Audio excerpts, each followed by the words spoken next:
Hello and welcome to Alchemist Swim. I am Alchemist Jen. Hello, happy day to you.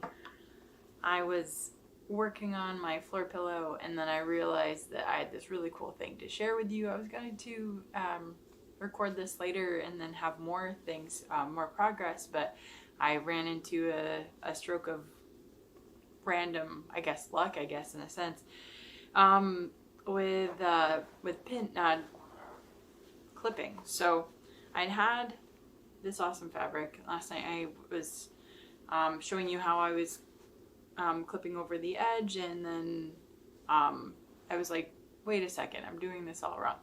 So I went back to it and I realized that I needed to sew the outside parts of it first before then I rolled over the opening, because that made more sense. So as I was doing that, I realized that I had the orientation for this fabric going the other direction. So they are, when I measured them out, when I got them, they were roughly the same size. Of course, different fabrics and different cuts and so many different factors that can play into there. So I trimmed yesterday. I trimmed this fabric and then I left the selvage edge on the this fabric, and so I realized that once I turned it, it matched up perfectly. There's only a little bit extra of the velvet on the part that's going to be rolled over. So very cool. So I'll show you exactly what I mean by that. So I'm got my selvage edge here, and then it just matches up like completely. I didn't have to cut it anymore. It just that moment when it just kind of comes all together, I mean, perfectly. And it's like I trimmed the right amount. My little pile I had from yesterday, I trimmed the right amount off of this fabric so that it lines up. So I was super pleased. I had to show you.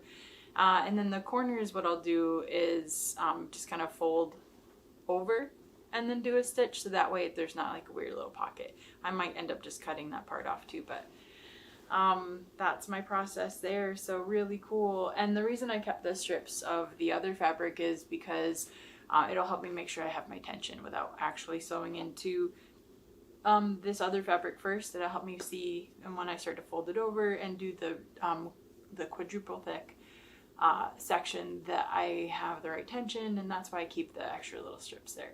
So I was super excited. I had to show you before I did it to just show you proof that when I had lined it up, that it really lined up and just completely, random that really lined up. So I felt like that was a bit of luck, because I was like, wait a second, it's too short when I had it the other way, and then I realized, hey, if I turn it, and then it just really came together. So I just wanted to share that. And then as far as the overlap on the top edge, I'll probably just keep it in there, so I don't feel bad about rolling, as I'm essentially going to roll it. So it's got an overhang and I'll double up there, but then I don't mind having this one just be a little bit longer, because I'll still sew in the same area, so it won't really hurt it. So I'm thinking about that. I might trim it, but those are my thoughts on that. I don't mind having a little lip down there, something to grab onto. I don't know, I like tactile things, and maybe that might be interesting. So those are my thoughts on that. I think it's cool. I just wanted to share how sometimes things just work, and sometimes it's just a matter of just changing the perspective on it. The other thing I did was I now have 3 of these. So I did it. I finally got some more of those done. So my process of this is going to be to lay it out on some plastic wrap, and then I've got squeeze bottles, and then I'm just going to be able to take the squeeze bottles and do some striping. So that's kind of my thought process there.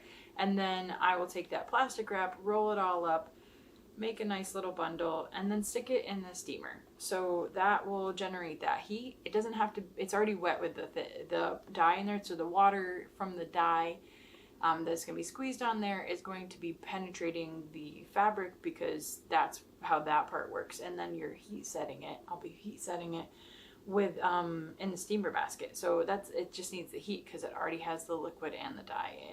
It will already have that anyway in there when I go to do the dyeing. So I'm excited about that. I've not tried this particular process besides like my first time when I did microwave dyeing with Kool-Aid forever ago. So this is a much more refined version of that. I'm excited to do that. I've had this big steamer pot for a while, like before I even started really thinking. It was just more like oh, I really want to do that thing, and then I hadn't even fully committed to running a dye business and things. So and then actually enjoying that and embracing that art form. So do those type of things where I'm trying to encourage myself along the way, where I will get something like a dye pot that will help me my future goals, even if I'm not ready for them. So yay. Like earlier this year, getting the knitting machine, I made a hat, and then or a couple hats, and then wasn't able to move forward on it at that point. So then now, I had this, I just wasn't ready mentally, maybe, or otherwise, to be able to go forward with it. So I'm excited. We're gonna play with some dyeing techniques. So I'll show you what that looks like and how those unfurl, unwind maybe is the right thing. So now I've got a squishy mess of tubes, some blanks, to have some creativity time with it. So that's what's going on today. And I'll just keep working on this, and then I'll share with you what happens later.